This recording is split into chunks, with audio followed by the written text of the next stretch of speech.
असल में ये कहानी एक ऐसे आदमी की है जो पहले एक बहुत ही बड़ी गैंग मेंबर का गैंगस्टर हुआ करता था, लेकिन उसने इस लड़ाई भरी जिंदगी को छोड़कर एक हाउस हस्बैंड बनने का फैसला किया। तो कहानी की शुरुआत में सबसे पहले तो हमें उस आदमी से इंट्रोड्यूस कराया जाता है।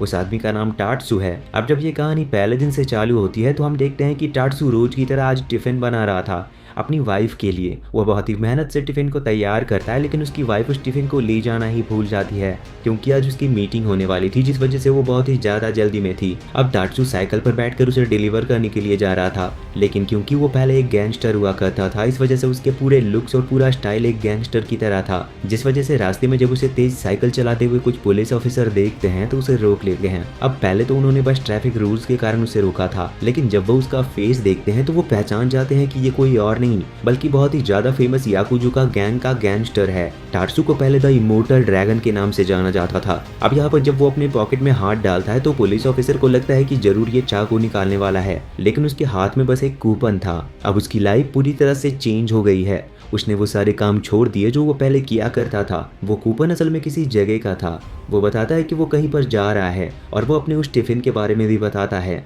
अब अगले दिन वो घर पर काम कर रहा था और उसकी वाइफ काम पर गई थी। हम देखते हैं कि एक सेल्समैन जो कि कुछ नकली चाकू वहाँ उसके घर पर बेचने के लिए आया था, वो जैसे ही गेट खोलता है तो वो देखता है कि टाटसू उसके सामने आ रहा है। उसका गैंगस्टर लुक देखकर वो पहले ही बहुत ही ज्यादा डर गया था। साथ ही टाटसू के हाथ में चाकू था और ना जाने वो किस सब्जी को काट रहा था कि उसके कपड़े पर रेड कलर लगा हुआ था। इस वजह से वो सेल्समैन समझता है कि शायद ये खून है और वो डर जाता है, लेकिन क्योंकि वो एक सेल्समैन था इस वजह से वो अपना काम ना छोड़ते हुए सेल्स पर ध्यान देता है और टाटसू को वो सारे नकली चाकू दिखाने लगता है। टाटसू उससे कहता है कि वो ऐसे ही किसी भी चीज को खरीद नहीं सकता, वो पहले उसे ट्राई करके देखेगा। टाटसू उससे खाना बनाता है और उसकी कुकिंग स्किल इतनी ज्यादा हाई लेवल पर पहुंच चुकी थी कि उस खाने को खाकर वो सेल्समैन ये भूल जाता है कि वो यहाँ पर क्या करने के लिए आया था और बाद में वो वहाँ से बिना कुछ सेल किए ही चला गया था। अगले सीन में हम देखते हैं कि टाटसू के गैंग का एक मेंबर जो कि हालांकि पहले टाटसू का दोस्त हुआ करता था, लेकिन बहुत टाइम से वो टाटसू से मिला नहीं था और इस वक्त वो सड़क से जा रहा होता है। असल में उसकी अभी हालत बहुत ही ज्यादा खराब थी क्योंकि टाटसू ने जब से गैंगस्टर लाइफ छोड़ी थी तब से ही याकुजा गैंग कुछ ज्यादा खास रहा नहीं था और इस वजह से उसके जितने भी मेंबर्स थे वो अलग अलग हो गए और उन्हीं में से एक था ये लड़का मासा और ये अभी टाटसू को ढूंढ रहा था क्योंकि ये चाहता था कि टाटसू फिर से अपने इमोर्टल ड्रैगन के फॉर्म में आकर एक नई गैंग बनाए और किस्मत से आज वो टाटसू को ढूंढ भी लेता है। वो टाटसू को सारी बातें बताता है और उससे कहता है कि उसे एक बार फिर से इमोर्टल ड्रैगन बनकर एक नई गैंग क्रिएट करनी चाहिए। यहाँ पर टाटसू से अपने गैंगस्टर अंदाज में कहता है कि मैं अभी बहुत जरूरी काम के लिए जा रहा हूँ, अगर तुम चलना चाहो तो चल सकते हो। मासा को बहुत उम्मीद थी कि ये जरूर कोई स्मगलिंग या फिर कुछ किडनैपिंग जैसा काम होगा। वो उसके साथ चला जाता है, लेकिन हम देखते हैं कि अभी वो एक कुकिंग प्लेस पर आए थे जहाँ पर टाटसू अभी खाना बना रहा था। ये देखकर मासा बहुत ही ज्यादा हैरान था। वो कहता है कि ये तुम क्या कर रहे हो, लेकिन टाटसू से खाना बनाकर दिखाता है, जिसके बाद मासा टाटसू को मारने लगता है और कहता है कि मैं इसलिए यहाँ पर नहीं आया था। टाटसू खड़ा होता है और कहता है कि उसने ये लाइफ छोड़ दी है क्योंकि अब उसकी एक फैमिली है और उसे अपनी फैमिली को प्रोटेक्ट करना है, जो कि वो लड़ाई से कभी भी नहीं कर सकता और गैंगस्टर लाइफ से दूर रहना ही उसके फैमिली के लिए सही होगा। और यहाँ पर टाटसू उसे मारते हुए वहाँ से बहुत ही दूर फेंक देता है। साथ ही मासा ने जो खाना नीचे गिराया था वो उसे भी साफ करने को कहता है और मासा को ऐसा करना भी पड़ता है। अब एक दिन हम देखते हैं कि एक मॉल में सेल लगी हुई थी। टाटसू अपने साइकिल पर फिर से पहले की तरह पूरी रफ्तार में मॉल की तरफ निकल चुका था, लेकिन रास्ते में अचानक से एक कार उसके सामने आ जाती है और उसकी साइकिल उससे टकरा जाती है और टाटसू जाकर उसकी खिड़की से टकराता है। अभी हम देखते हैं कि उस कार के अंदर एक दूसरा गैंगस्टर बैठा हुआ था जो कि किसी दूसरे ग्रुप से था और टाटसू और वो एक दूसरे को जानते भी थे।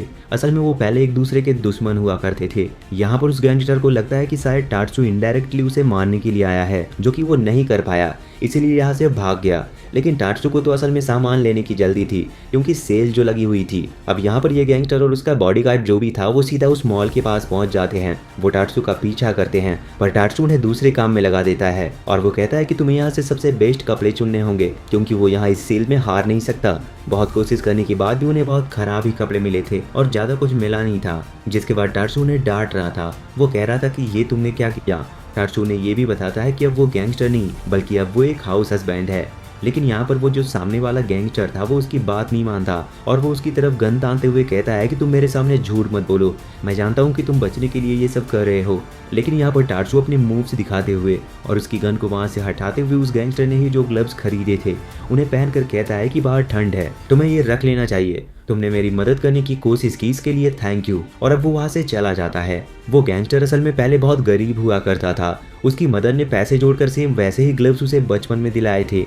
ये ग्लव्स देखकर उसे उसी दिन की याद आती है, जिस वजह से वो यहाँ पर टार्सू को माफ़ कर देता है। कुछ दिन के बाद हम देखते हैं कि टार्सू की वाइफ का बर्थडे आने वाला था। वैसे टार्सू की वाइफ का नाम मीकू है और उसके बर्थडे गिफ्ट के लिए टार्सू एक शॉप पर पहुंचता है। उसे पता था कि उसे अपनी वाइफ को क्या गिफ्ट देना है और यहाँ पर वो सूटकेस लेकर आया हुआ था। शॉप का ऑनर समझ रहा था कि इसमें ना जाने क्या है, पर बाद में जब उसे पता चलता है तो वो जो गिफ्ट था वो उसे पैक कर देता है। असल में मीकू को एक एनिमे सीरीज बहुत ज़्यादा पसंद थी, इस वजह से टार्सू उसी के टॉयज लेने के लिए यहाँ पर आया हुआ था।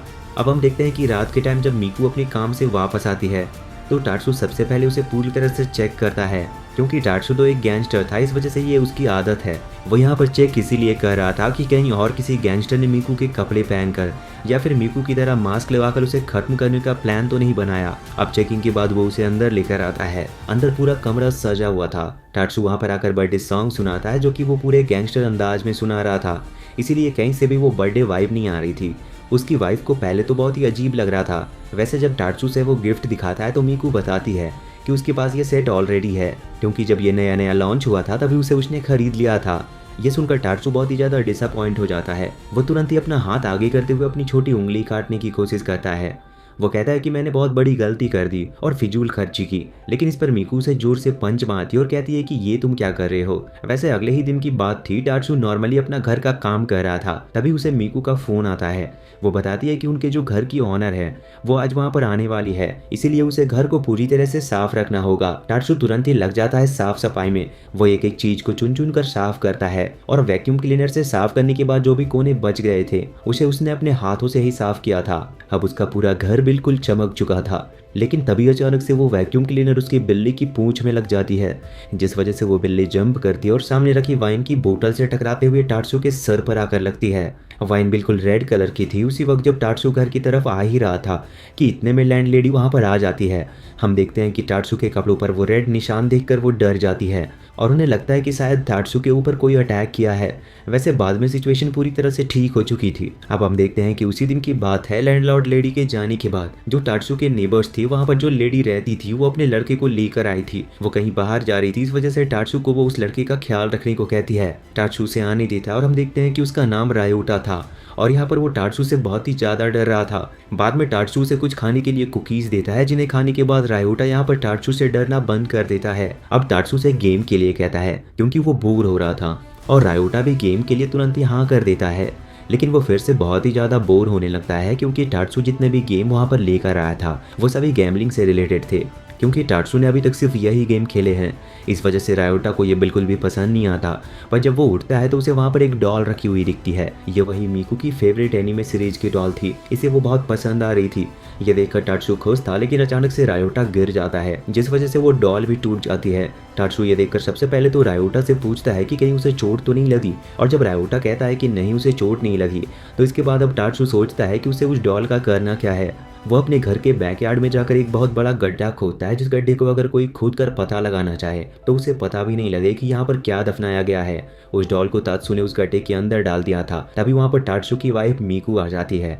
वो तुरंत ही अपने घुटनों पर आकर उससे माफ़ी मांगता है कि उसने बहुत बड़ी गलती कर दी, इसके लिए वो जो सज़ा देना चाहे उसे दे सकती है। पर मीकू यहाँ पर उससे कहती है कि इसकी कोई ज़रूरत नहीं, वो लोग ग्लू की मदद से उसे वापस से चिपका सकते हैं। अब ये अगले दिन की बात है। जब टार्सू मार्केट आया हुआ था तभी उसे सामने अपना वही पुराना गैंग मेंबर मासा दिखता है। इस वक्त मासा को कुछ दूसरी गैंग के लोगों ने घेर रखा था। वो बहुत सारे थे, इस वजह से मासा कुछ कर नहीं सकता था। लेकिन जब वो टार्सू को वहाँ पर देखता है तो वो तुरंत ही टार्सू के पास आकर उससे मदद मांगने लगता है। टार्सू उसकी मदद करने से साफ साफ मना कर देता है, मगर जो सामने वाली गैंग के मेंबर्स थे जब वो देखते हैं कि ये तो टार्सू है तो वो उसे पहचान जाते हैं। और यहाँ पर उस गैंग का जो लीडर था वो तुरंत ही एक लकड़ी से टार्सू के सर पर हिट करता है, जिस वजह से टार्सू के सर से खून निकलने लगा था। पर यहाँ पर वो शांत रहते हुए कुछ रिएक्शन नहीं करता। हम देखते हैं कि अब वो जो लीडर था वो अपने पास से चाकू निकालकर टार्सू को हिट करने वाला था, लेकिन इतने में ही टार्सू ने एक किताब निकालते हुए उसके चाकू और उसके अटैक दोनों को ही रोक लिया था। ये देखकर मासा बहुत ही ज़्यादा इम्प्रेस होता है और टाटसू को लुक को देखते हुए वो सामने वाला गैंगस्टर वहाँ से चला जाता है। अब उसके वहाँ से जाने के बाद मासा सोचता है कि क्या एक हाउस हस्बैंड होने का ये फ़ायदा है, क्या इस तरह के रिफ्लेक्स हमें इससे सीखने को मिल सकते हैं। इस वजह से वो टाटसू से कहता है कि वो उसे अपना डिसाइपल बना ले, जिसके बाद टाटसू को इस चीज़ पर कोई प्रॉब्लम नहीं थी और वो इसके लिए हाँ कर देता है। हम देखते हैं कि वो दोनों मिलकर टाटसू के घर पहुंचते हैं, जहां पर टाटसू से एक चेयर बनाना सिखाता है। इस चीज़ से डिसअपॉइंट होकर मासा सोचता है कि मैंने जो सोचा था ऐसा तो बिल्कुल नहीं हो रहा, क्या सच में मैं इस सब से एक इमोर्टल ड्रैगन की बराबरी कर सकता हूँ। वैसे हम देखते हैं कि अब टाटसू का वेट थोड़ा बढ़ रहा था, इस वजह से अब वो अपने फ्री टाइम में कुछ एक्सरसाइज करने का डिसाइड करता है। इसी तरह से आज वो एक्सरसाइज कर रहा था, तभी उसकी वाइफ मीकू उससे कहती है कि तुम्हारे एक्सरसाइज करने की वजह से मुझे बहुत परेशानी हो रही है, क्योंकि उनका घर थोड़ा छोटा था। इस वजह से वो कहती है कि तुम्हें किसी जिम वगैरह में जाना चाहिए।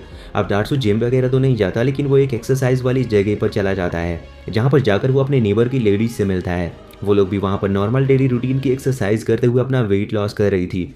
यहाँ पर हम देखते हैं कि वो ट्रेनर देना जो भी मूव्स बता रही थी, टाटसू उसे बहुत ही ज़्यादा परफेक्टली कर पा रहा था। ये चीज़ें देखते हुए वो जो बाकी लेडीज थी वो उससे कहती है कि तुम योगा क्लास भी ज्वाइन कर सकते हो, जिसके बाद टाटसू वहाँ भी पहुँच जाता है। वहाँ भी जो भी आसन उन्हें बताए जा रहे थे टाटसू ने बहुत ही आराम से कर पा रहा था, क्योंकि असल में ये सारे मूव्स उसने गैंगस्टर होते हुए सीखे थे, क्योंकि फाइट के दौरान फ्लेक्सिबिलिटी का बहुत ध्यान रखना पड़ता है।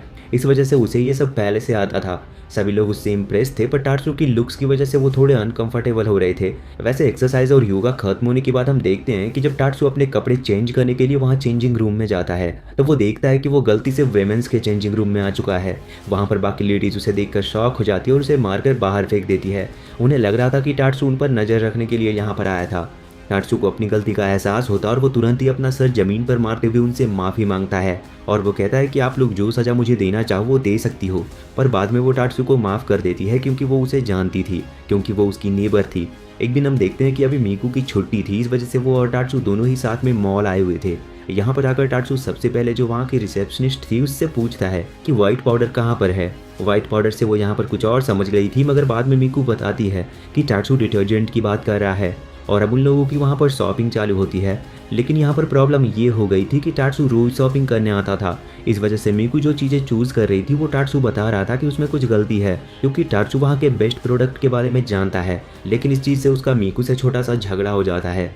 अब आसपास के जो लोग थे वो ये देखकर बातें करने लगे थे कि शायद टाटसू अपनी वाइफ को फोर्स कर रहा है उसकी मन की चीज़ें लेने के लिए, क्योंकि टाटसू के लुक्स ही ऐसे थे। पर मीकू ये चीज़ समझते हुए फैसला करती है कि टाटसू के लुक्स को वो थोड़ा चेंज करेगी, जिससे कि बाकी लोग उससे डरे नहीं। अब वो तुरंत ही टाटसू को वहाँ से ले जाती है और कपड़े चेंज करने को कहती है। टाटसू वहाँ पर कई तरह के कपड़े ट्राई करता है, पर वो कुछ भी पहने वो परफेक्ट गैंगस्टर ही लग रहा था। अब मीकू भी परेशान हो चुकी थी, इस वजह से टाटसू खुद ही कुछ सोचता है और वहीं से एक एप्रन ढूंढ कर लाता है, जिस पर मीकू के फेवरेट एनीमे कैरेक्टर बने हुए थे। उन्हें पहनने के बाद टाटसू थोड़ा कम डरावना लग रहा था, पर जब वो वहाँ से निकलता है तो बाकी लोग उसे देखकर अब डर नहीं रहे थे, पर उन्हें अब उस पर हंसी आ रही थी, क्योंकि टाटसू थोड़ा फनी लग रहा था। पर फिर भी उसके लुक्स का कुछ नहीं हो सकता। मीकू कोशिश करती है कि वो उसके पोज चेंज कर सके, क्योंकि वो एक गैंगस्टर वाला पोज था, पर टाटसू उसमें कुछ नहीं कर सकता था, क्योंकि उसकी बॉडी अब वैसी ही हो चुकी है। एक दिन टाटसू अपने डिसाइपल मासा को कुछ ट्रेनिंग देने के लिए अपने साथ मॉल लेकर आया हुआ था। वहाँ से लौटते वक्त मासा कहता है कि मुझे भूख लग रही है, इस वजह से वो एक फूड स्टॉल पर रुकते हैं और वहाँ पर उनकी मुलाकात होती है टाया जीरो से। असल में ये लड़का एक बहुत फेमस गैंग का मेंबर हुआ करता था और कुछ गलत काम करने की वजह से ये जेल भी जा चुका था, जिस वजह से जब वो जेल में था तब टाटसू और उसकी गैंग की फाइट हुई। टाटसू ने उसकी गैंग को हरा दिया और उसके बाद से उसकी गैंग डिस्ट्रॉय हो गई। इस वजह से जब वो टाटसू को देखता है तो उस पर भड़क जाता है और अभी उन दोनों के बीच में बहुत ही खतरनाक लड़ाई होने वाली थी। ये लड़ाई फिजिकल फाइट नहीं बल्कि एक कुकिंग कंपटीशन था। दोनों ही अपनी पूरी मेहनत करके एक एक डिश तैयार करते हैं और उन्होंने अपनी पूरी मेहनत की थी, इसीलिए अब वो उसकी एक फ़ोटो खींचते हैं और इंस्टाग्राम पर डालते हैं और इंतजार करते हैं कि किसकी फ़ोटो पर सबसे ज़्यादा लाइक आते हैं। पूरा दिन बीत जाता और आखिर में टाटसू की फ़ोटो पर एक लाइक आ चुका था, जिस वजह से टाटसू ने उस पूरे कॉम्पिटिशन को जीत लिया था। एक दिन की बात है जब मीकू की छुट्टी थी, तब वो डिसाइड करती है कि आज वो लोग एक गाड़ी खरीदने के लिए जाएंगे और इसके बाद वो दोनों एक शोरूम पर पहुंचते हैं। वहाँ पर कई सारे कार थी। मीकू बहुत ही ज़्यादा स्टाइलिश कार देख रही थी जो कि उसके हस्बैंड पर शूट करे, लेकिन टाटसू को तो वो सारी कारें पसंद ही नहीं आ रही थी और आखिर में उसे एक टेम्पो टाइप की कार पसंद आती है, जिसमें सिर्फ 2 लोग ही बैठ सकते थे और पीछे एक बहुत बड़ी जगह थी जहाँ पर वो शॉपिंग कर बहुत सारी चीज़ें ला सकता था। इस वजह से उसे तो वो बहुत पसंद आई थी, पर मीकू को वो बिल्कुल भी अच्छी नहीं लगती क्योंकि वो देखने में बिल्कुल भी खराब लग रही थी। अब जो वहाँ पर लड़की उन्हें कार दिखा रही थी, वो लड़की उन्हें एक दूसरी कार दिखाती है जो कि उनके दोनों की मन की थी। उसमें बहुत सारी जगह थी जहाँ टाटसू सामान रख सकता था और वो थोड़ी आई कैचिंग भी थी, मतलब वो देखने में भी थोड़ी ठीक थी और उसका रेट भी ठीक था। अब उसका टेस्ट ड्राइव करने से पहले टाटसू सबसे पहले उसके गेट कांच वगैरह चेक करता है कि अगर उन पर कोई हमला हो जाए तो क्या ये कार उन्हें बचा पाएगी या नहीं। और सारी चेकिंग करने के बाद टाटसू अब उस कार को चलाने की कोशिश कर रहा था। जहां सामने एक ट्रैफिक हवलदार आता है तो यहाँ पर टाटसू को लगता है कि शायद वो उसकी तरफ गोली चलाने वाला है। उसे लग रहा था कि ये कोई असैसिन है, पर यह सिर्फ उसका वहम था क्योंकि वो पहले गैंगस्टर हुआ करता था। इस वजह से उसे हमेशा ऐसा ही लगता था कि जैसे कोई उस पर अटैक करने वाला हो। अब वो कुछ दूर आगे बढ़ते हैं तो यहाँ पर एक ओल्ड मैन आते हैं। टाटसू को लगता है कि ये ओल्ड मैन अभी इनकी तरफ मिसाइल चलाने वाला है, पर ऐसा कुछ भी नहीं था। टाटसू सोचता है कि मैं फालतू में कार लेने यहाँ पर आया, अगर मैंने सच में एक कार ले ली तो सड़क पर जब मैं गाड़ी चलाऊंगा तो मैं यही सोचता रहूँगा। इस वजह से वो दोनों ही कार लेने के प्लान को ड्रॉप कर देते हैं। एक दिन टाटसू के पास कुछ काम नहीं था तो इसीलिए वो अभी मासा के घर पर आया हुआ था, लेकिन जब वो उसके घर के अंदर एंटर करता है तो वहाँ पर वो बहुत सारे कपड़े देखता है जिन पर बहुत ही ज़्यादा दाग लगे हुए थे। यहाँ पर मासा बताता है कि उसने लगभग 1 महीने से अपने कपड़े नहीं धोए। टाटसू से उन कपड़ों को धोने की कहता है, जिसके बाद मासा सारे कपड़े उठाकर सीधा ही वॉशिंग मशीन में डालने लगा था। टाटसू उसे हिट करते हुए कहता है कि ये तो बिल्कुल गलत कर रहे हो, और फिर इसके बाद वो उसे समझाता है कि किस प्रकार से कपड़ों को वॉशिंग मशीन में डाला जाता है और जिन कपड़ों पर दाग होते हैं उन्हें हटाया जाता है जिससे कि वो दाग बाकी के कपड़ों में ना मिले, और कौन सा कपड़ा किसके साथ धोना है वो ये भी उसे सिखाता है। अब इस पूरे लेसन के बाद मासा ट्रेन हो चुका था कि आखिर उसे अपने कपड़े कैसे धोने हैं। एक दिन हम देखते हैं कि मीकू टाटसू से कहती है कि उनके घर पर कई सारी चीजें पड़ी हुई है जो कि अब उनके काम की नहीं, पर वो अच्छी है, इस वजह से टाटसू को उन्हें रीसेल कर देना चाहिए। टाटसू तुरंत ही सारी चीज़ों को लेकर जाता है एक मार्केट में जहाँ पर सभी रीसेलिंग का काम करते हैं। वहाँ पर पहुँचने के बाद टाटसू जब सामान बेच रहा था तो वो एक भी सामान बेच नहीं पाता क्योंकि उसके लुक्स को देखते हुए कोई भी उसके पास ही नहीं आ रहा था। हम देखते हैं कि तभी वहाँ उस मार्केट के अंदर कुछ नॉर्मल गली के गुंडे आते हैं और सभी से हफ्ता वसूली करते हुए कहते हैं कि यहाँ पर शॉप लगाने का तुम्हें किराया देना होगा। अब कुछ देर के बाद वो टाटसू के पास भी आते हैं। टाटसू लड़ने के मूड में नहीं था, इस वजह से वो मान जाता है, पर उसके लुक्स को देखते हुए उन गुंडों का जो लीडर था वो यहाँ पर बहुत डर रहा था, उसके पैर कांप रहे थे। बाद में टाटसू उससे कहता है कि क्या हम थोड़ा कॉर्नर में जाकर बात कर सकते हैं। तो अब वो आदमी डरते हुए टाटसू के साथ जाता और उसे लग रहा था कि अब वो उसे मारने वाला है, पर वहाँ पर आने के बाद टाटसू से कुछ अपने गैजेट में से एक गैजेट चुनने को कहता है। असल में टाटसू से वो देने वाला था क्योंकि टाटसू के पास पैसे नहीं थे, पर यहाँ पर उस आदमी को लग रहा था कि मैं जो भी इससे चुनूंगा टाटसू उससे ही मुझे मारेगा, इस वजह से वो डर रहा था और इसीलिए वो वहाँ से तुरंत ही भाग जाता है। पर इस दौरान वो गिर गया था और वहीं पर बेहोश हो गया था। इस वजह से टाटसू कुछ गैजेट्स को वहाँ पर रख देता है एज अ पेमेंट। वैसे एक दिन जब टाटसू अपने घर पर नॉर्मली अपने पेड़ों को पानी दे रहा था तो दूर से कुछ पुलिस ऑफिसर उसे देख लेते हैं। वो दोनों यहाँ पर टाटसू को बहुत दूर से देख रहे थे, इस वजह से उन्हें वो प्लांट दिखता नहीं। उन्हें लग रहा था कि टाटसू किसी इलीगल प्लांट को उगा रहा है क्योंकि वो प्लांट बहुत ही छुपा हुआ रखा था। टाटसू उसमें पानी डालने के बाद अपने गैंगस्टर के अंदाज में एक गैंगस्टर टाइप सूटकेस लेकर वहाँ से निकलता है, जिससे वो लोग समझते हैं कि टाटसू जरूर कुछ इलीगल काम कर रहा है और इसलिए वो तुरंत ही उसका पीछा करते हैं। कुछ देर के बाद जब टाटसू रुकता है तो यहाँ पर उसके सामने मासा था। वो खुद एक गैंगस्टर है, इसीलिए वो गैंगस्टर की तरह ही लगता है। टाटसू से वो सूटकेस देता है और यहाँ पर मासा उसे कुछ पेपर दे रहा था, तो वो लोग समझते हैं कि इस पेपर में पैसे हैं और सूटकेस में जरूर कुछ इलीगल चीज़ है। वो फिर से उन दोनों का पीछा करते हैं जिससे कि वो परफेक्ट एविडेंस जमा कर सके, मगर वहाँ पर जाकर वो देखते हैं कि असल में टाटसू और मासा दोनों ही एक ओल्ड लेडी का बर्थडे सेलिब्रेट कर रहे थे और उस पेपर में शायद कुछ पैसे ही थे और सूटकेस के अंदर सजावट का सामान था। साथ ही साथ यहाँ पर वो गिफ्ट के तौर पर टाटसू से पेड़ की वो लीव्स लेकर आया था क्योंकि वो पेड़ कोई इलीगल नहीं बल्कि एक मेडिसिन प्लांट था। वैसे हम देखते हैं कि वो जो गुंडा जो कि टाटसू से वसूली करने के लिए आया था और बाद में डर गया था, वो टाटसू से हार कर बहुत ज़्यादा गुस्सा था। इस वजह से वो बहुत ही ज़्यादा एक्सरसाइज करने में अपना टाइम गुजारता है जिससे कि वो और स्ट्रांग बन सके। लेकिन जब वो टाटसू के सामने फिर से आया था वो फिर से डर जाता है और वो समझ जाता है कि टाटसू के लिए उसका डर कभी खत्म नहीं हो सकता। उसी दिन हम देखते हैं कि अभी टाटसू वॉलीबॉल खेलने के लिए जा रहा था। असल में उसे अपना वेट कम करना था, इस वजह से उसने एक्सरसाइज और योगा क्लास के अलावा वॉलीबॉल खेलना भी चालू किया था। यहाँ पर अभी वो नॉर्मली प्रैक्टिस ही कर रहे थे, तभी वहाँ पर एक ग्रुप आता है जिनसे उनका बैटल होने वाला था, मगर उन्हें पता नहीं था कि ये जो सामने का ग्रुप है ये असली एक गैंगस्टर का ग्रुप है। यह है बियर गैंग। यहाँ पर टाटसू उन्हें पहचानता था पर इस चीज़ से उसे कोई फ़र्क नहीं पड़ता। हम देखते हैं कि गेम स्टार्ट होता है और गेम बहुत ही डिफ़िकल्ट था और टाटसू उस लेडीज़ की टीम में था और उन लेडीज़ को ज़्यादा अच्छे से ये गेम आता नहीं था, इस वजह से वो लोग हार जाते हैं। टाटसू दुखी था, पर वो बियर गैंग का लीडर टाटसू के पास आता है और उससे हाथ मिलाकर कहता है कि तुमने बहुत अच्छा खेला। और यहाँ पर फिर वो दोनों ही ग्रुप साथ में फ़ोटो खिंचाते हैं उस दिन जब टाट्सू वहाँ से वापस घर लौटते वक्त कुछ चीज़ें खरीद रहा था तो यहाँ उसकी वाइफ भी अपनी ऑफिस से आ जाती है। वो देखती है कि टाट्सू कुछ खाने की चीज़ें खरीद रहा है और इसके बाद जब वो टाट्सू के साथ जा रही थी तो वो देखती है कि टाट्सू एक शॉप पर रुका है, वहाँ पर शॉप ऑनर उससे कुछ बात कर रहा है। मगर मीकू को कुछ भी समझ नहीं आ रहा था कि ये लोग क्या बात कर रहे होंगे। बाद में जब वो टाट्सू से इस बारे में पूछती है तो वो उसे बताता है कि असल में वो स्टैम्प कलेक्ट करने के लिए बार्गेनिंग कर रहा था। असल में मार्केट का एक नया सिस्टम चालू हुआ है कि सभी शॉप पर कुछ हद तक चीज़ें खरीदने पर उन्हें कुछ स्टैम्प मिलेगी। बाद में टाट्सू से वो स्टैम्प वाली जगह पर ले जाता है जहाँ पर उस स्टैम्प को जमा करा के वो लोग स्पिन व्हील खेल सकते हैं। उन्हें बस एक सर्कल घुमाना है और उसके अंदर से कुछ बॉल या फिर कुछ उसी तरह की चीज़ें निकलेगी और उसके हिसाब से उन्हें कुछ रिकॉर्ड मिलेगा। फर्स्ट पे हवाई की ट्रिप थी जो कि मीकू को चाहिए थी क्योंकि उसे हवाई घूमना है। सेकंड पर टीवी थी और वो भी मीकू को पसंद थी, तो अगर फर्स्ट या सेकंड पोजीशन आती है तो वो खुद को लकी समझेगी। और थर्ड पे था एक वैक्यूम क्लीनर जो कि टाट्सू को चाहिए था। अब जब वो उस व्हील को घुमाते हैं तो उसके अंदर से उन्हें फिफ्थ प्राइज मिलता है जो कि सिर्फ एक सॉफ्ट टॉय था, पर मीकू को वो पसंद था क्योंकि वो एक फेमस सीरीज़ का था। इस वजह से टाट्सू खुश होते हुए कहता है कि हाँ, मेरे स्टैम्प कलेक्ट करने का कुछ तो फ़ायदा हुआ। अब अगले दिन हम देखते हैं कि आज मीकू की छुट्टी थी, तभी उसे कॉल आता है कि उसके पेरेंट्स उससे मिलने के लिए आ रहे हैं। मीकू टाट्सू से कहती है कि तुम उनके सामने थोड़ा गैंगस्टर एटीट्यूड को कम रखना जिससे कि वो थोड़ा वियर्ड फील ना करे। टाट्सू कहता है कि हाँ, मैं सब संभाल लूँगा। अब जब उसके पेरेंट्स आते हैं तो टाट्सू यहाँ पर उनका बहुत ही अच्छे से वेलकम करता है। उसने उनके लिए चाय खाना वगैरह सब तैयार कर लिया था। ये सब चीज़ें देखकर मीकू की जो मदर है वो बहुत ही ज़्यादा इंप्रेस होती है और वो टाट्सू से इन सब की रेसिपी भी पूछती है। यहाँ पर जो मीकू के फादर थे वो थोड़ा इंट्रोवर्ट टाइप के हैं, इस वजह से वो समझ नहीं पा रहे थे कि वो टाट्सू से किस तरह से बात करें, पर वो कुछ टॉपिक निकालते हैं जिन टॉपिक को टाट्सू समझ नहीं पाता, इसीलिए सिचुएशन थोड़ी और वियर्ड हो जाती है। बाद में उसके फादर डिसाइड करते हैं कि वो टाट्सू के साथ पास के एक ग्राउंड में जाएंगे और वहाँ पर कैच खेलेंगे जिससे कि उनके बीच बातचीत हो सके। और असल में मीकू के फादर का कोई लड़का नहीं है, इस वजह से वो हमेशा चाहते थे कि अगर उनका कोई लड़का होता तो वो उसके साथ कैच खेलते। वो टाट्सू को लेकर जाते और उसके साथ ये गेम स्टार्ट करते हैं। यहाँ पर जब वो बॉल थ्रो कर रहे थे तो टाट्सू बॉल कैच करते हुए भाग कर आता है और वापस बॉल लौटाता है। उसे नहीं पता था कि ये गेम कैसे खेलते हैं और बहुत देर के बाद भी जब टाट्सू समझ नहीं पा रहा था तो फिर मीकू के फादर उसे खुद बताते हैं कि ये गेम कैसे खेला जाता है।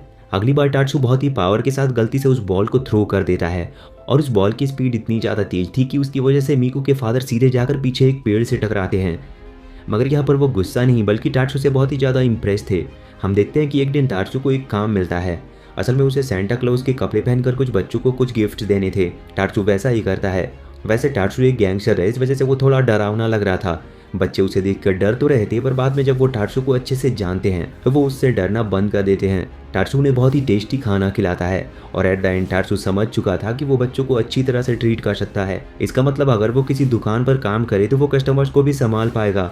इस वजह से वो फैसला करता है कि उसे एक जॉब चाहिए जिससे कुछ ना कुछ पैसे भी आ जाएंगे और वैसे भी वो पूरा दिन फ्री ही तो रहता है और इसीलिए वो एक कैफ़े ज्वाइन कर लेता है। वहाँ पर जाने के बाद आज उसका पहला ही दिन था कि हम देखते हैं कि वहाँ दो गैंगस्टर आए हुए थे और टाट्सू जब वहाँ पर आता है तो वो गैंगस्टर उसे देखकर यही सोचते हैं कि वो लोग भले ही गैंगस्टर हैं लेकिन असली गैंगस्टर तो ये वेटर दिखता है। और वो लोग तो तब ज़्यादा शौक होते हैं जब टाट्सू उनके लिए एक गैंगस्टर स्टाइल में कॉफ़ी क्रिएट करता है। वो उन्हें कॉफ़ी देता है और वो जो यंग गैंगस्टर था वो बहुत ही ज़्यादा इंप्रेस था उससे और टाट्सू की वो तारीफ़ करने लगा था। पर उसके साथ जो ओल्ड वाला गैंगस्टर था वो उसे समझाता है कि नहीं, गैंगस्टर होने के बाद तुम्हें अपने एटीट्यूड को मेंटेन करके रखना पड़ता है, तुम इस तरह से किसी की तारीफ़ नहीं कर सकते।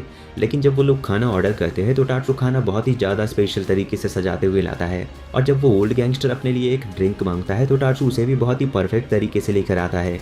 ये चीज़ देखकर वो ओल्ड गैंगस्टर भी बहुत ज़्यादा उससे इंप्रेस हो चुका था। वो बहुत ही पॉजिटिव रिव्यू देते हुए वहाँ से जाते हैं। टाट्सू की जब ये ड्यूटी पूरी होती है तो उसे आज की पेमेंट मिलती है और उसे रोज़ इतनी पेमेंट मिल जाती थी कि फाइनली वो मीकू के लिए कुछ गिफ्ट खरीद सकता था।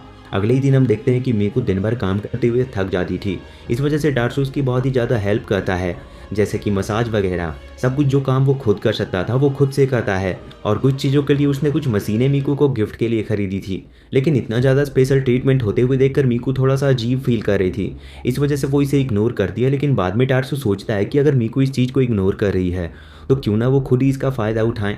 वैसे अब अगले ही दिन की बात थी। हम देखते हैं कि टाट्सू अभी मॉल आया हुआ था। वहाँ पर उसकी मुलाकात होती है बहुत ही पुरानी गैंग की एक गैंग लीडर से। उसका नाम विक्टोरिया था और अब ये भी अपनी नॉर्मल लाइफ जी रही है। ये भी एक हाउस वाइफ है और यहाँ इस मॉल में काम करती है। वो दोनों ही एक दूसरे को देखकर हैरान थे क्योंकि वो दोनों ही पहले बहुत ही ज़्यादा मशहूर गैंगस्टर हुआ करते थे। यहाँ पर हम देखते हैं कि विक्टोरिया ने अभी नया नया काम चालू किया है, इस वजह से वो इस काम में थोड़ी सी वीक थी, पर टार्सू उसकी मदद करता है, जिसे विक्टोरिया हेल्प की तरह नहीं देख रही थी। वैसे बाद में जब टार्सू सामान लेकर वहाँ पर चेकआउट करता है, मतलब कि जब बिल बनाने की बारी आती है, तो विक्टोरिया यहाँ पर बिल में कुछ मिस्टेक कर देती है। टार्सू से वो मिस्टेक बताता है, लेकिन विक्टोरिया की गैंग मेंबर वहाँ पर आकर कहते हैं कि क्या तुम्हें कोई प्रॉब्लम है। पर जब उन्हें पता चलता है कि असल में गलती विक्टोरिया से हुई है, तो वो सभी लोग वहाँ टार्सू से माफ़ी मांगते हैं। वैसे अब टार्सू वहाँ से सीधा घर की तरफ निकल चुका था और हम देखते हैं कि अभी वो घर नहीं पहुंचा था, मगर मीकू घर वापस आ चुकी है और यहाँ पर टार्सू का वो गैंग मेंबर दोस्त मासा वहीं पर था।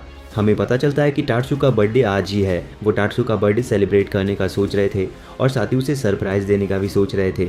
इस वजह से यहाँ पर वो दोनों पूरी तरह से तैयार थे सामान लेकर पूरे घर को सजाने के लिए, पर उनसे ये चीज़ होती नहीं। वैसे भी मीकू एक वर्कर है, इस वजह से वो काम में बिजी रहने की वजह से उसे ये सब चीज़ें नहीं आती, और मासा एक गैंगस्टर था, इस वजह से अभी तक उसने ये सब सीखा ही नहीं है। वो लोग खाना रेडी करते हैं, यहाँ तक कि केक बनाने की भी कोशिश करते हैं, पर किसी भी चीज़ में वो कामयाब नहीं हुए थे। बाद में जब उन्होंने पूरा घर तहस नहस कर दिया, तब टार्सू लौटता है। वो घर देखकर बहुत ही ज़्यादा हैरान था। घर की हालत अभी बहुत ही ज़्यादा ख़राब थी और उसके बाद अब सारा काम उसे ही संभालना पड़ता। वो खुद के बर्थडे के लिए खुद सजावट करता है और साथ ही साथ केक भी खुद ही बनाता है। बस बर्थडे सॉन्ग उसे नहीं गाना पड़ा था। हम देखते हैं कि अभी उसे गिफ्ट देने की बारी आती है। यहाँ पर मीकू उसके लिए एक नेकलेस लेकर आई थी और मासा उसके लिए एक सन ग्लास लेकर आया था, जो कि दोनों ही उसके ऊपर शूट कर रहे थे। एक दिन टार्सू का पुरानी गैंग का बॉस उससे मिलने आता है। वो उसे एक पार्क में लेकर जाता है क्योंकि उसे उससे बहुत ही ज़्यादा ज़रूरी बात करनी थी। टार्सू भी उसके साथ गया था। वैसे वहाँ पर पहुँचकर टार्सू देखता है कि उसके जो बॉस हैं उनके कपड़ों पर कुछ बाल लदे हुए थे। ये उनके डॉग के बाल थे। टार्सू उन्हें साफ कर देता है, जिसके लिए उसके बॉस उसे थैंक यू भी कहते हैं। यहाँ पर अभी बॉस का डॉग भी उनके साथ आया था क्योंकि वो एक डॉग लवर है। टार्सू उसके लिए एक स्वेटर भी बनाता है, जिस चीज़ पर उसके बॉस बहुत ही ज़्यादा इंप्रेस होते हैं। वैसे अब वो बताने ही वाले थे कि यहाँ पर टार्सू को वो किस लिए लेकर आए हैं, लेकिन तभी वहाँ पर टार्सू के आसपास के कुछ पड़ोसी आ जाते हैं और वो वहाँ पर उसके बॉस के डॉगी को देखते हुए कहते हैं कि ये तो बहुत ही पतला है, क्या आप इसे अच्छा खाना नहीं खिलाते। वैसे इतना सुनते ही टार्सू ने तुरंत ही बहुत ही बढ़िया लेवल का खाना तैयार करना शुरू कर दिया था और वो डॉग को खाना खिलाता है। हम देखते हैं कि इस चीज़ पर बॉस बहुत ही ज़्यादा इंप्रेस हो चुका था, साथ ही साथ उसके पड़ोसी भी बहुत ज़्यादा इंप्रेस थे। वैसे उसका बॉस अभी सोच रहा था कि वो जिस काम के लिए टार्सू को कहने आया था वो ये ना ही कहे तो ही अच्छा है, क्योंकि टार्सू अपनी लाइफ इसी तरह से बहुत अच्छे से गुजार रहा है। ऐसे में उसे फिर से इस तरह के कामों में लेकर आना गलत होगा। इस वजह से यहाँ पर वो जो कहने आया था वो बिना कहे ही वहाँ से वापस चला जाता है। एक दिन की बात है, उस दिन मीकू की छुट्टी थी, इस वजह से टार्सू और मीकू दोनों साथ में मॉल आए हुए थे और यहाँ पर आकर मीकू को पता चलता है कि उसके फेवरेट एनीमे सीरीज के कैरेक्टर अभी एक फाइटिंग सीन यहाँ मॉल के बीच में कर रहे हैं। असल में ऐसा वो प्रमोशन को लेकर कर रहे थे, जिससे कि जो बच्चे उनका शो देखते हैं वो यहाँ एंजॉय कर सके। साथ ही साथ इस चीज़ से उनकी पब्लिसिटी भी हो जाती। तो यहाँ पर आकर वो कह रहे थे कि हम किसी एक बच्चे को सेलेक्ट करेंगे इस पूरे नाटक के लिए, सभी लोग अपना हाथ ऊपर कर सकते हैं। अब मीकू उन एनीमे कैरेक्टर की बहुत ही ज़्यादा बड़ी फ़ैन थी, लेकिन यहाँ पर सिर्फ बच्चे ही हाथों को ऊपर कर सकते थे। इस वजह से वो बहुत ही ज़्यादा उदास हो गई थी और टार्सू से ये चीज़ें देखी नहीं जाती और वो तुरंत ही अपना हाथ ऊपर कर लेता है। वैसे टार्सू कोई बच्चा नहीं है, लेकिन फिर भी उसे सेलेक्ट कर लिया गया था क्योंकि टार्सू बिल्कुल गैंगस्टर टाइप दिखता है। इस वजह से सामने उन लोगों की पब्लिसिटी और अच्छे से हो सकती है, इसीलिए वो उसे बुला लेते हैं। यहाँ पर हम देखते हैं कि टार्सू के लुक्स को देखकर लग रहा था कि यही विलेन होने वाला है, लेकिन यहाँ पर विलेन कोई नॉर्मल सा दिखने वाला ही लड़का था। अब वो विलेन जब उन मेन कैरेक्टर से लड़ने के लिए आता है तभी टार्सू लड़ाई रोक देता है। वो कहता है कि लड़ने से कभी किसी को कुछ भी नहीं मिला, उन्हें बैठकर बात करके ये सब सुलझा लेना चाहिए।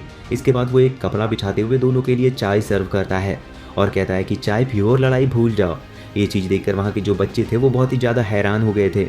वैसे तो उन्होंने जैसा स्क्रिप्ट किया था वैसा कुछ हुआ नहीं, लेकिन फिर भी वहाँ थोड़ी भीड़ जमा हो रही थी क्योंकि ये बिल्कुल अलग था। इस वजह से उनकी पब्लिसिटी और मार्केटिंग दोनों अच्छी तरह से हुई थी। बाद में इसी चीज़ के चलते मीकू को भी अपने फेवरेट एनीमे कैरेक्टर के साथ फोटो खिंचाने को मिल जाती है। अब एक दिन हम देखते हैं कि टार्सू के दोस्त मासा ने एक नया माइक्रोवेव ओवन खरीदा था।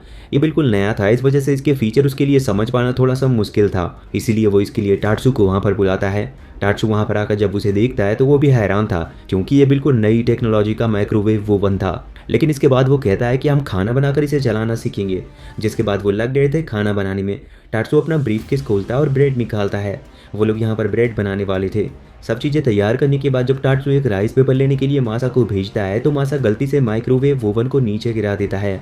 उन दोनों को लग रहा था कि ये तो टूट गया, लेकिन टार्सू उसे चेक करता है तो वो चल रहा था, जिसके बाद वो फिर से अपने काम पर लग जाते हैं और ब्रेड तैयार करके माइक्रोवेव ओवन में रख देते हैं। और उनकी 1.5 घंटे की मेहनत के बाद उसके अंदर से वो ब्रेड बियर की शेप में बनकर बाहर आ गया था। वो दोनों ही उसे खाकर एंजॉय करने वाले थे, लेकिन फिर से प्लान बिगड़ जाता है और गलती से वो पूरा ब्रेड टाटसू के मुंह पर गिर जाता है। वैसे ही एक दिन जब मीकू की छुट्टी थी, तभी उसे न्यूज़पेपर के अंदर से एक अम्यूज़मेंट पार्क की टिकट मिलती है जिसमें वो अपनी पूरी फैमिली के साथ जा सकती थी। वैसे उसकी फैमिली तो बस टाटसू ही है, इस वजह से वो टाटसू के साथ वहाँ जाने का फैसला करती है, मगर उसमें लिखा हुआ था कि ये अम्यूज़मेंट पार्क सिर्फ बच्चों के लिए है। लेकिन मीकू वहाँ पर जाना चाहती थी, इस वजह से टाटसू उसके लिए हाँ कर देता है। वो दोनों वहाँ पर पहुँचते और बहुत इंजॉय करते हैं। वैसे वहाँ पर हर चीज़ बिल्कुल बच्चों के लिए ही थी।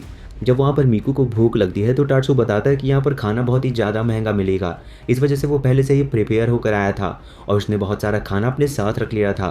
खाना खाते वक्त मीकू टाटसू से सॉरी कहते हुए ये बोलती है कि मुझे माफ़ करना, मैं जानती हूँ कि ये जगह बच्चों के लिए है, इस वजह से तुम्हें यहाँ पर बिल्कुल भी मज़ा नहीं आ रहा होगा, मुझे ज़बरदस्ती तुम्हें यहाँ पर लेकर आना नहीं चाहिए था। लेकिन इस चीज़ पर टाटसू कहता है कि नहीं, सॉरी की कोई बात नहीं है, मैं अंडरवर्ल्ड से हूँ, इस वजह से मैं कभी ऐसी जगह पर घूमने के लिए नहीं गया, बल्कि मैं तो इसके लिए तुम्हें थैंक यू कहना चाहता हूँ जो तुम मुझे यहाँ पर लेकर आई। वो ये भी कहता है कि मैं चाहता हूँ कि हम यहाँ की हर एक राइड को एंजॉय करें। बस उसकी ये कहने की देर थी कि तभी मौसम खराब होने लगता है और वहाँ पर पानी गिरने लगता है। बहुत देर इंतजार करने के बाद जब पानी नहीं रुका था तो वो वापस घर के लिए लौट आते हैं और दोनों के मुंह उतरे हुए थे। लेकिन कुछ ही दिनों के बाद वो एक बीच पर जाने का फैसला करते हैं। वहाँ पर पहुंचकर वो बहुत इंजॉय कर रहे थे क्योंकि आज मौसम उनका साथ दे रहा था। वो वहाँ पर बहुत सारे गेम खेलते हैं और इसके बाद बैठकर वाटरमेलन खाने लगते हैं। लेकिन वाटरमेलन खाते वक्त ही अचानक से एक बहुत बड़ी सी बॉल सीधा आकर टाटसू के चेहरे पर लगती है। ये वॉलीबॉल थी और अभी ये बॉल असल में उस बियर गैंग के लीडर की तरफ से आई थी। वो गेम खेल रहा था और उनसे ये गलती से हुआ था। लेकिन जब वो टाटसू को देखता है तो वो उसे पहचान जाता है और वो उसे बताता है कि कैसे उसकी टीम ने टाटसू की टीम को वॉलीबॉल के मैच में हराया था। और वो उससे ये भी कहता है कि अगर तुम कभी रीमैच करना चाहो तो मुझे बुला सकते हो, मैं हमेशा तैयार रहूँगा। अब ये बात सुनकर मीकू को थोड़ा गुस्सा आ जाता है। वो तुरंत ही टाटसू पर चिल्लाते हुए कहती है कि तुम कैसे आदमी हो, तुम्हें इसका चैलेंज एक्सेप्ट करते हुए अभी मैच करना चाहिए। अब टाटसू बात मान लेता है। इसके बाद उनमें वॉलीबॉल का गेम चालू होता है। हम देखते हैं कि दोनों ही टीम पूरी लगन से इस गेम को खेल रही थी और दोनों के ही स्कोर बिल्कुल बराबरी पर चल रहे थे। तभी वो बियर गैंग का लीडर बहुत ही तेजी से उस बॉल को मीकू की तरफ फेंकता है। लेकिन यहाँ टाटसू जानता था कि मीकू उस बॉल को नहीं रोक पाएगी, इसलिए उस बॉल के सामने आकर उसने मीकू को बचा लिया था। बॉल अभी तक नीचे गिरी नहीं थी। मीकू आगे बढ़कर बॉल को दूसरी तरफ फेंक देती है। तभी वो बियर गैंग का लीडर फिर से उस बॉल को इस तरफ फेंकने वाला था, लेकिन यहाँ टाटसू मीकू को उछालते हुए उस बॉल को सीधा वहाँ सामने ग्राउंड की तरफ नीचे मारने में कामयाब हो जाती है, जिस वजह से टाटसू और मीकू की कॉम्बिनेशन की टीम जीत चुकी थी। वो बियर गैंग का लीडर भी ये चीज़ देखकर हैरान था और वो भी इनकी तारीफ कर रहा था। अब एक दिन की बात है, हम सिटी में देखते हैं कि टायाजीरो अपना फूड स्टॉल बहुत ही अच्छे से चला रहा था, लेकिन वो कुछ भी क्यों ना बनाकर बेच ले, वो चल ही नहीं रहा था क्योंकि वो ट्रेंड के साथ नहीं चल रहा है। जैसे कि अभी ट्रेंड चल रहा था एक टोपा जीरो नाम की ड्रिंक का। अब लेकिन टायाजीरो को वो बनानी ही नहीं आती थी, इस वजह से वो पता लगाता है कि वो ये कहाँ से सीख सकता है। उसे पता लगता है कि टाटसू से बढ़िया उस ड्रिंक को कोई नहीं बना सकता और उसकी हिम्मत नहीं थी कि वो टाटसू के पास जाकर उससे हेल्प मांग सके। लेकिन फिर भी वो अपना बिजनेस चलाने के लिए वो ऐसा करता है और टाटसू के पास पहुंच जाता है। टाटसू उससे कहता है कि ठीक है, मैं तुम्हारी मदद करूंगा। और इसके बाद वो पहुंच जाते हैं उस स्ट्रीट के सबसे मिस्टीरियस पर्सन के पास। वहां पहुंचने के बाद वो उन्हें उस जगह का नाम बताता है जहां पर उन्हें वो सीक्रेट इंग्रेडिएंट मिल जाएगा। वो तुरंत उस जगह के लिए निकल चुके थे। बाद में टायाजीरो को पता चलता है कि वो लोग एक मामूली सी रेसिपी वाली दुकान पर आ चुके थे जहां पर हर चीजें बनाने की विधि लिखी हुई थी। तो उन्हें किताब मिलती है जिसमें वो टोपा जीरो नाम की ड्रिंक थी। वो उसे देखते हैं और दोनों मिलकर उसे बनाना चालू करते हैं। अब जब वो बनकर तैयार हो जाती है तो वो उन्हें सेल करने की कोशिश कर रहे थे, लेकिन यहाँ पर जितने भी लोग उनके स्टॉल को देखते हुए जाते, उनके लुक्स को देखकर डर जाते और कोई भी वहाँ पर आ नहीं रहा था। और बहुत देर के बाद, यानी कि घंटों मेहनत के बाद, कुछ यंगस्टर वहाँ पर आकर 6 कप टोपा जीरो ड्रिंक को खरीदते हैं। वैसे एक दिन हम देखते हैं कि रात के टाइम पर अचानक मीकू की नींद खुलती है। वो देखती है कि टाटसू कुछ काम कर रहा है। वैसे आधी रात वो क्या कर रहा है ये देखकर वो भी शौक थी। और जब वो उससे पूछती है तो टाटसू बताता है कि कल के दिनों से कुछ किंडरगार्टन के बच्चों को एक स्टोरी सुनाने का उसे काम मिला है और इसीलिए वो खुद से एक स्टोरी क्रिएट कर रहा है। ये देखकर मीकू उससे काफ़ी इम्प्रेस थी। और अगले दिन हम देखते हैं कि टाटसू स्कूल पहुंचता है। वहां पर आकर वो पहले तो उन पेपर्स को जमा लेता है जिस पर उसने स्टोरी बनाई थी। स्टोरी चालू होती है और स्टोरी एक मोमो टारो नाम के लड़के की है। वैसे ये कहानी जापान में बहुत ही ज़्यादा फेमस भी है, पर यहाँ पर टाटसू ने इसे अपने ही अंदाज में बनाया था। वो बताता है कि बहुत टाइम पहले एक गाँव में एक बॉस और एक बॉस लेडी रहती थी। वो आराम से अपना जीवन काट रहे थे। बहुत जाकर लकड़ी काट कर लाता जिससे कि वो नॉर्मली जी सके और बॉस लेडी जंगल से फल और सब्जियां लेकर आती। एक दिन उसे बड़ा सा बीच नाम का फल मिलता है जिसके अंदर से एक बच्चा निकलता है। उस बच्चे का नाम वो मोमो टारो रखते हैं और देखते ही देखते बहुत कम टाइम में वो बच्चा बहुत बड़ा हो चुका था। अक्सर उनके गांव में डीमंस का हमला होता था, तो वो बच्चा फैसला करता है कि वो उन डीमंस को हराएगा, और जब उसके पास इतनी पावर आ जाती है तो वो डीमन से लड़ना शुरू करता है। एक एक करके उसने पूरे डीमन क्लैन को खत्म कर दिया था। टाट्सू यहाँ पर स्टोरी की एंडिंग में कहने वाला था कि मोमोटारो ने आखिरी में सभी डीमंस को मार दिया, लेकिन टीचर्स बच्चों को देखते हुए स्टोरी को थोड़ा घुमा देते हैं और कहते हैं कि जब डीमंस ने मोमोटारो से माफ़ी मांगी तो मोमोटारो ने उन्हें माफ़ कर दिया।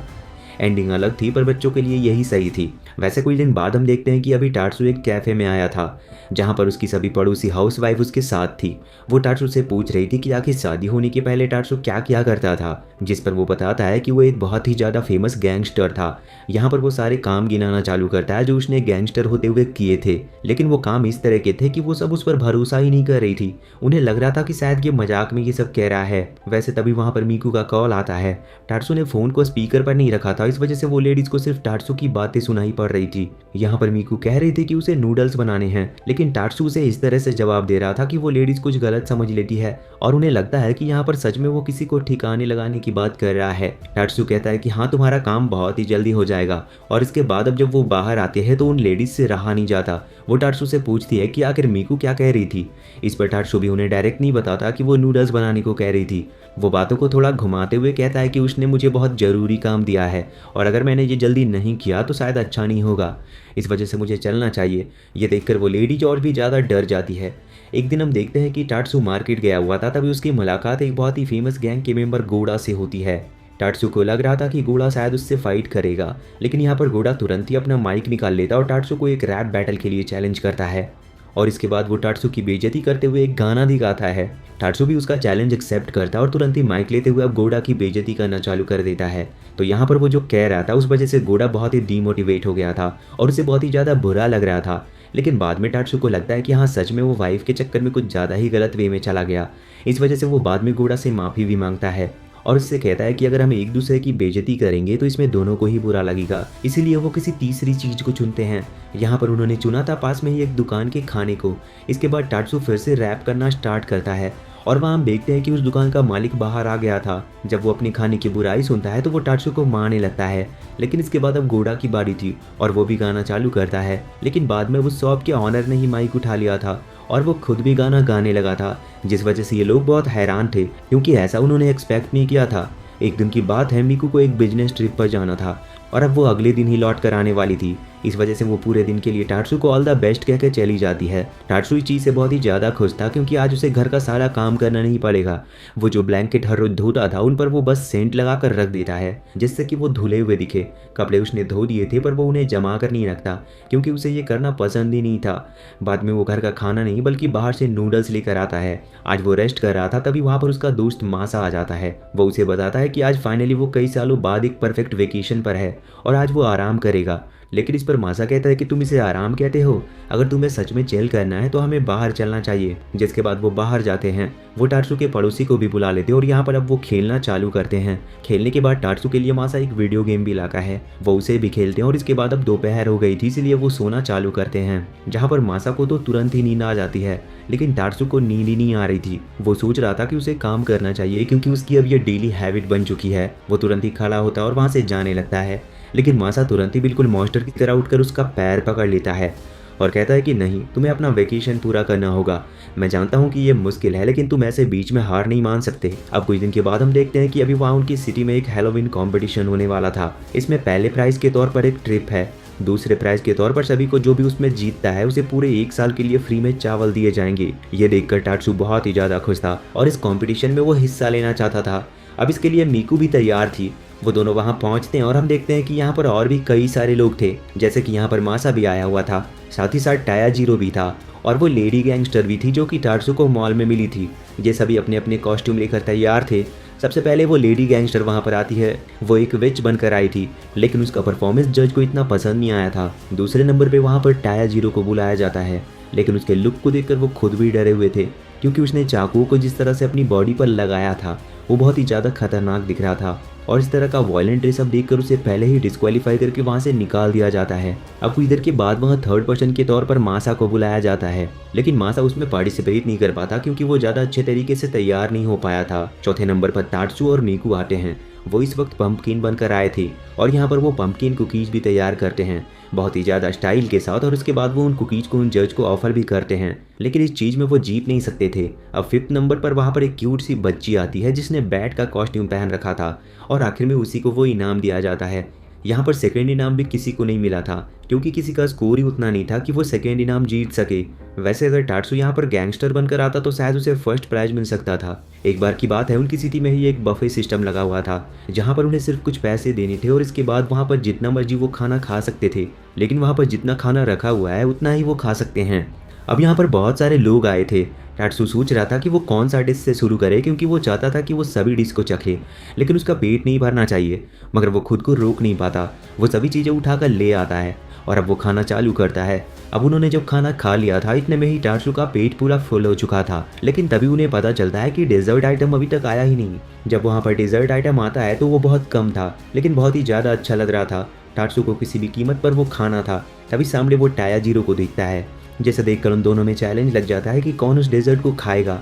डेजर्ट कम था और वो दोनों जैसे ही उसकी तरफ बढ़े, इससे पहले ही कोई डेजर्ट लवर आंटियां वहाँ पर बहुत ही तेजी से आती है और पूरा डेजर्ट ले जाती है, जिस वजह से उन दोनों को ही वहाँ पर कुछ भी नहीं मिल पाया था। टाट्सू इस वजह से बहुत ही ज़्यादा दुखी था, मगर बाद में मीकू बताती है कि उसने पहले ही कुछ डेजर्ट लेकर रख लिया था। ये देखकर टाट्सू की आंखों में आंसू आ जाते हैं और उसे वो दिल से थैंक यू कहता है। वैसे एक दिन की बात है जिस दिन मीकू की छुट्टी थी, वो घर पर थी क्योंकि उस दिन उसके पेरेंट्स वहाँ पर उससे मिलने के लिए आते हैं और वो यहाँ पर बहुत सारे वेजिटेबल आइटम्स को लेकर आए थे। यहाँ पर मीकू के फादर कहते हैं कि क्यों ना हम आज छुट्टी सेलिब्रेट करें, और यहाँ पर वो हॉट पॉट बनाने की तैयारी में थे। हॉट पॉट असल में मिक्स वेजिटेबल होता है और वैसे तो मीकू के फादर को कुकिंग आती नहीं, लेकिन वो टाट्सू से कहते हैं कि आज वो रेस्ट करे क्योंकि सारा खाना आज वो बनाने वाले हैं, जिसके लिए टाट्सू भी हाँ कर देता है। लेकिन जब उन्हें वो कुकिंग करते हुए देखता है तो वो बहुत ही ज़्यादा हैरान था क्योंकि मीकू के फादर को बिल्कुल भी खाना नहीं बनाना आता था। वो चाकू से सब्जियों को इस तरह से काट रहे थे कि जैसे वो चॉपिंग बोर्ड है उसी को वो काट रहे हो। ये देखकर टाट्सू उन्हें तुरंत ही रोकने की कोशिश करता है क्योंकि वो अपनी किचन की हालत इस तरह से नहीं देख सकता था, पर यहाँ पर मीकू के फादर रुकने को तैयार ही नहीं थे। अब मीकू टाट्सू को रोक कर कहती है कि तुम चिंता मत करो, मैं अपने फादर की हेल्प करूंगी। और इसके बाद अब वो दोनों ही लग जाते हैं खाना रेडी करने में। लेकिन टाट्सू के बर्थडे वाले दिन हम मीकू की कुकिंग भी देख ही चुके हैं। सेम उसी तरह से मीकू और उसके फादर सेम प्रोसेस से गुजरते हुए टाट्सू के किचन को डिस्ट्रॉय कर रहे थे और यहाँ पर वो उस हॉट पॉट नाम की डिश में वो इंग्रेडिएंट भी मिला रहे थे जो कि दूर दूर तक उसमें नहीं डालने चाहिए। लेकिन अब इस तरह की डबल ट्रबल होते हुए देखकर मीकू की मदर सामने आती है और वो उन दोनों को ही रोक देती है और खाना खुद बनाना शुरू करती है। और यहाँ पर अपनी मदर के सामने ना ही मीकू कुछ कह सकती थी और अपने वाइफ के सामने ना ही मीकू के फादर कुछ कह सकते थे। इस वजह से उन दोनों को ही वहाँ से पीछे हटना पड़ता है। मीकू की मदर बहुत ही बढ़िया तरीके से उस खाने को बनाकर लाती है और सभी को वो पसंद भी आता है। और आखिर में टाट्सू ने बहुत बहुत थैंक यू कहता है। साथ ही वो ये भी कहता है कि आप सच में मुझसे ज़्यादा ग्रेट हो। मैं हैरान हूँ ये देखकर कि आप इन दोनों को एक टाइम पर हैंडल कैसे कर सकती हो। वैसे इसके बाद हम देखते हैं कि एक दिन टाट्सू जब सामान लेकर घर लौट कर आ रहा था तभी घर के बाहर उसे थोड़े से चक्कर आने लगते हैं। वो समझ जाता है कि ऐसा ज़्यादा काम करने की वजह से हो रहा है। वैसे उसका मानना ये था कि शायद कुछ गैंगस्टर वायरस उसके ऊपर हमला कर रहे हैं जिन्हें खत्म करने के लिए उसे अपने इम्यून सिस्टम को स्ट्रांग बनाना होगा। वो तुरंत ही ऊपर जाकर अपना टेम्परेचर चेक करता है जो कि हाई था। वो समझ गया था कि उसे बुखार आने वाला है, इस वजह से वो तुरंत ही पानी में नींबू डालकर अपने इम्यून सिस्टम को बूस्ट करने की कोशिश करता है। इस चीज़ में हमें वो भी दिखाया जा रहा था कि वो किस तरह से अपने अंदर उन वायरस गैंगस्टर से लड़ रहा है। वैसे जब इसके बाद वो बहुत सारी मेडिसिन लेकर सो जाता है तो जब वो उठता है तो वो देखता है कि उसका टेम्परेचर पहले से भी ज़्यादा बढ़ चुका है। ये देखकर वो और भी ज़्यादा पैनिक कर रहा था और उसने यहाँ पर और भी दवाइयाँ खा ली थी और इसके बाद वो फिर से सो गया था। लेकिन जब उसकी नींद खुलती है तब उसका बुखार और भी ज़्यादा तेज हो चुका था। पर वो ये भी देखता है कि उसके सामने अभी मीकू है और उसके सर पर एक ठंडा कपड़ा रखा हुआ है। वो उसे देखते ही कहता है कि अब तो मेरा बुखार बिल्कुल ठीक है, मुझे बर्तन धो लेने चाहिए। लेकिन मीकू उसे वापस से नीचे गिराते हुए कहती है कि नहीं, तुम्हें अभी रेस्ट करना होगा, बाकी काम मैं खुद कर लूँगी। ये देखकर टाट्सू भी हैरान था। इसके बाद मीकू उसके लिए एक वेजिटेबल सूप बनाकर लाती है जिसे लाते हुए वो कह रही थी कि इसे पी लो, इससे तुम्हारी तबीयत पूरी तरीके से ठीक हो जाएगी। वैसे उसे देखते ही टाट्सू की तबीयत ठीक हो चुकी थी क्योंकि वो बहुत ही खतरनाक दिख रहा था और उसका स्वाद बिल्कुल पॉइजन की तरह था। मगर मीकू यहाँ पर ज़बरदस्ती टाट्सू को वो पिला ही देती है। अब टाट्सू ने एक्सपेक्ट तो नहीं किया था, लेकिन अगली बार जब उसकी नींद खुलती है तो यहाँ पर उसका पूरा बुखार उतर चुका था और अब वो बिल्कुल पहले की तरह हो गया था। हाँ, बस अब उसके पेट में थोड़ा दर्द होने लगा था। अब कुछ दिन के बाद हम देखते हैं कि न्यू ईयर आ गया था और न्यू ईयर की एक्साइटमेंट हर तरफ थी। बस अभी टाट्सू के दोस्त मासा के पास पैसे नहीं थे, इस वजह से वो ज़्यादा अच्छे से न्यू ईयर को सेलिब्रेट नहीं कर पा रहा था। वैसे जापान में एक परंपरा है, न्यू ईयर के दिन बड़े लोग बच्चों को कुछ पैसे देते हैं और इसे अच्छा माना जाता है उन बच्चों के लिए भी और साथ ही पैसे देने वालों के लिए भी। तो यहाँ पर मासा सोचता है कि क्यों ना वो टाट्सू के घर पर जाए। वैसे वो बच्चा तो नहीं है, लेकिन अगर वो टाट्सू को अपनी फाइनेंशियल कंडीशन के बारे में महसूस कराएगा तो शायद टाट्सू उसकी कुछ मदद कर सके। जिसके बाद वो टाट्सू के पास पहुंचता है, जहां टाट्सू अभी पेपर पर पेंटिंग कर रहा था, जो कि न्यू ईयर के दिन वो लोग करते हैं। तो यहाँ पर मासा कोशिश करता है कि वो टाट्सू को समझ पाए कि उसकी फाइनेंशियल कंडीशन अभी अच्छी नहीं है, लेकिन टाट्सू ऐसा नहीं समझ पाता। बाद में वो लोग बाहर खेलने के लिए जाते हैं, जहाँ पर भी मासा हिंट देने की पूरी कोशिश कर रहा था, पर टाट्सू यहाँ पर भी उसे इग्नोर कर देता है और अब मासा का प्लान पूरी तरह से फेल हो चुका था। तभी टाट्सू रायोटो को कुछ लकी मनी देकर उसे न्यू ईयर विश करता है, जो देखकर मासा बहुत ज़्यादा दुखी हो गया था क्योंकि उसे पैसे चाहिए थे। अब उसी रात हम देखते हैं कि न्यू ईयर का सेलिब्रेशन करने के लिए मीकू, मासा और टाट्सू तीनों ही एक बार में आए हुए थे। यहाँ पर आकर वो लोग कुछ ज़्यादा ही पी लेते हैं। इस चीज़ के चलते मीकू तो यहाँ पर बहुत ही तेज से जोर जोर हंस रही थी, जो देखकर मासा शॉक था क्योंकि उसे बिल्कुल भी चढ़ी नहीं थी। दूसरी तरफ हम देखते हैं कि अभी टाट्सू खड़ा खड़ा सो गया है और उसकी आंखें भी खुली हुई है, जिसे देखकर कोई नहीं कह सकता कि वो अभी सो रहा है। लेकिन मासा ये देखकर बहुत शॉक था। तभी उसे किसी के रोने की आवाज़ आती है और वो दूसरी तरफ देखता है तो वहाँ पर टायाजीरो रो रहा था। मासा तुरंत ही उसके पास जाता है और उससे पूछता है कि क्या हुआ। मासा को लगता है कि शायद उसके साथ कुछ बुरा हुआ है या फिर वो अपने पिछले साल को याद करते हुए रो रहा है, लेकिन बाद में उसे पता चलता है कि उसकी ये हालत भी पीने के कारण ही हुई है। जिसके बाद वो तीनों को वहाँ पर बिठा देता है। एक दिन की बात है, टाट्सू अपनी कुकिंग क्लासेस आया हुआ था, जो कि अक्सर वो हफ्ते में कुछ दिन करता है। आज उसे यहाँ पर एक नया स्टूडेंट दिखता है जिसका नाम हारुनो है, जो कि थोड़ा एरोगेंट था, जिसने वहाँ पर आज ही ज्वाइन किया था क्योंकि उसे केक बनाना सीखना था और अभी ये बड़े ही बुरे तरीके से खाना बना रहा था। टाट्सू सोचता है कि उसे इसकी मदद करनी चाहिए, इस वजह से टाट्सू खुद खाना बनाने वक्त उसकी हेल्प मांगता है, लेकिन इस चीज़ पर वो आदमी हारुनो बड़ी ही बुरी तरीके से उसे मना कर देता है और खुद का खाना बनाने में लग जाता है। यहाँ पर वो केक के लिए जब एक पेस्ट तैयार कर रहा था जिससे ब्रेड बनता है, तो उस दौरान वो उसे नीचे गिरा देता है, जिस चीज़ से वो बहुत दुखी था। टाट्सू उससे पूछता है कि आखिर तुम कुकिंग क्यों सीखना चाहते हो, जिस पे वो कहता है कि वैलेंटाइन के दिन उसे किसी खास को केक बनाकर गिफ्ट करना है। अब उसकी मजबूरी देखते हुए टाट्सू उसकी पूरी मदद करता है और जब नहीं हो पाता तो टाट्सू खुद भी वो केक बनाने को तैयार था और आखिर में हारुनो को एक बढ़िया केक मिल चुका था। उसे लेकर वो वैलेंटाइन डे के दिन उस खास पर्सन के पास जाता है, जो कि कोई लड़की नहीं बल्कि उसका बॉस था। यहाँ पर उसका बॉस उसके केक में कोई इंटरेस्ट नहीं दिखा रहा था। एक दिन की बात है, टाट्सू जब अपने घर पर आ रहा था तभी घर आकर उसे पता चलता है कि अभी मीकू की एक फ्रेंड यूरिका भी उसके घर पर आई हुई है। यहाँ पर यूरिका मीकू से बात कर रही थी कि उसका जो बजट है वो हर महीने ऊपर चला जाता है, उसके पास बिल्कुल पैसे नहीं बचते, इसलिए उसे घर चलाना सीखना है। मगर मीकू तो एक बिजनेस वुमन है, तो वो यहाँ पर टाट्सू की हेल्प लेती है। वो टाट्सू से कहती है कि वो यूरिका को सिखाए कि किस तरह से घर का काम किया जाता है और पैसे बचाए जाते हैं। इसके बाद टाट्सू से बताना चालू करता है। वो कहता है कि तुम पैसे खुद की बॉडी का यूज करके बचा सकती हो। अब इस चीज़ पर यूरिका को कुछ भी समझ नहीं आया था, पर टाट्सू उससे कहता है कि वो टैक्सी ना करके साइकिल का यूज कर सकती है सब्जी लेने या मॉल जाने के लिए। इस चीज़ में उसके ट्रैवल के पैसे बचेंगे। और दूसरी चीज़, वो मॉल में जिस दिन सेल लगती है सिर्फ उसी दिन जाकर सामान लेकर आए, इससे उसके और भी पैसे बचेंगे। तीसरी चीज़, घर में वो फालतू पानी वेस्ट ना करे, क्योंकि उनके वहाँ पर पानी का भी बिल लगता है, इस वजह से उनके थोड़े और पैसे बच जाएंगे। और सबसे मेन चीज़, आखिर में उसे रोज़ बजट चेक करना है कि आज उसने कितना खर्च किया और उसे कितने करने चाहिए। और मंथली जितने पैसे उसके पास आता है, अगर वो आज के हिसाब से रोज़ खर्च करेगी तो महीने के अंत में उसके पास कितना पैसा बचेगा। और साथ ही उसे अपने सारे खर्चे को लिख कर रखने चाहिए, जिससे कि अगर कुछ फिजूल खर्ची हो रही है तो वो उसे कट कर सके। अब यूरिका अच्छे से समझ चुकी थी कि टाट्सू क्या कहना चाहता है और फाइनली वो तैयार थी पैसे बचाने के लिए। तभी उसका हस्बैंड घर आता है, जिसने बजट पहले ही ला दिया था क्योंकि इस बार पैसे कम आए थे। वो पूछती है कि ऐसा क्यों, तो इस चीज़ पर उसका हस्बैंड बताता है कि असल में उनकी एनिवर्सरी आने वाली है, इसीलिए उसने यूरिका के लिए एक तोहफा खरीदा है। इस चीज़ पर यूरिका बिल्कुल गुस्सा नहीं थी, बल्कि वो इम्प्रेस हो गई थी। जिसके बाद टाट्सू और मीकू वहाँ से चुपचाप जाना ही सही समझते हैं और वो वहाँ से चले जाते हैं। ऐसा ही एक बार मीकू को बहुत ही अर्जेंट ऑफिस जाना था और आज बहुत खास दिन था, क्योंकि उसकी जो फेवरेट एनीमे सीरीज है उसका एक डीवीडी कैसेट रिलीज होने वाला था और वो सिर्फ उसी दिन ही रिलीज होगा। और उसे पता था कि अगर वो वहाँ पर नहीं पहुँची तो वो पहले ही सोल्ड आउट हो जाएगी और फिर ना जाने उसे वो कब देखने को मिले। इसीलिए वो टाट्सू को कहती है कि उसे वहाँ जाना होगा ये डीवीडी लेने, और वो डीवीडी सभी को फ्री में मिल रही थी। बस न्यूज़पेपर में जो एक लाइन थी वो उन्हें वहाँ पर जाकर रिपीट करनी थी। टाट्सू ज़्यादा न्यूज़पेपर पढ़ता नहीं है, इसलिए मीकू उसे वो लाइन अच्छे से याद कराकर उसे उस स्टोर के पास भेजती है और खुद ऑफिस चली जाती है। हम देखते हैं कि टाट्सू बार बार उस लाइन को दोहराते हुए जा रहा था, लेकिन रास्ते में उसे कई सारे लोग मिलते हैं जिस वजह से वो उस लाइन को भूल जाता है। और अब जब वो स्टोर पर पहुंचता है तो उसे याद ही नहीं आ रहा था कि उसे यहाँ पर आकर क्या कहना था। लेकिन इतने में ही वहाँ पर एक और फैन आ जाता है जिसे वो पूरी लाइन अच्छे से याद थी। ये खुद तो उस डीवीडी को लेता ही है, साथ ही वो टाट्सू को भी वो डीवीडी दिला देता है। टाट्सू से मदद के लिए थैंक यू कह रहा था, पर तभी वो लड़का टाट्सू को बताता है कि उसे पता चला है कि एक स्पेशल कार्ड भी रिलीज हुआ है, लेकिन ये कार्ड सिर्फ एक स्पेशल लाइन कहने पर मिलेगा और इस लाइन को कोई अकेला नहीं कह सकता, क्योंकि ये जो एनिमे सीरीज है इसमें 2 मेन कैरेक्टर हैं। तो यहाँ पर वो टाट्सू की हेल्प मांगता है जिससे कि वो दोनों उस लाइन को कहकर उस स्पेशल कार्ड को ले सके। अब यहाँ तो वो स्पेशल कार्ड था नहीं, इसीलिए वो दूसरी दुकान पर गए थे, पर जब वो सारी दुकानें देख लेते हैं तो उन्हें वो कहीं पर भी नहीं मिलता, क्योंकि पहले ही किसी को ये ट्रिक पता चल चुकी थी। एक दिन की बात है, टाट्सू का एक फ्रेंड उसे एक डॉग देता है कुछ टाइम उसका ख्याल रखने के लिए, और यहाँ पर टाट्सू और मीकू दोनों ही उस डॉग को देखकर बहुत खुश हो रहे थे, क्योंकि उन्हें भी डॉग बहुत पसंद है। लेकिन अभी तक उन्होंने कभी भी किसी डॉग को रखने का सोचा नहीं था।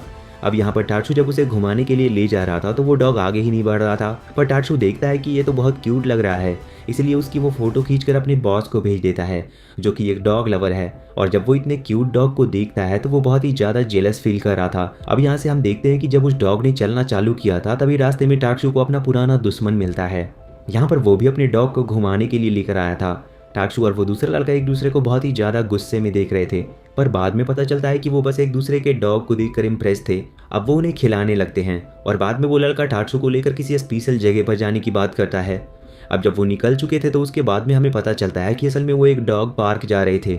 वहाँ पर जाकर वो अपनी दुश्मनी भूल जाते हैं और डॉग्स को घुमाने लगते हैं। वैसे एक दिन हम देखते हैं कि टाट्सू जिस कैफ़े के अंदर काम करता था वहाँ उसका ओनर टाट्सू को बताता है कि उनका कैफ़े अच्छा चल नहीं रहा है, वो या पे इस बिजनेस को बंद करने की सोच रहा है या फिर कुछ चेंजेस करने का।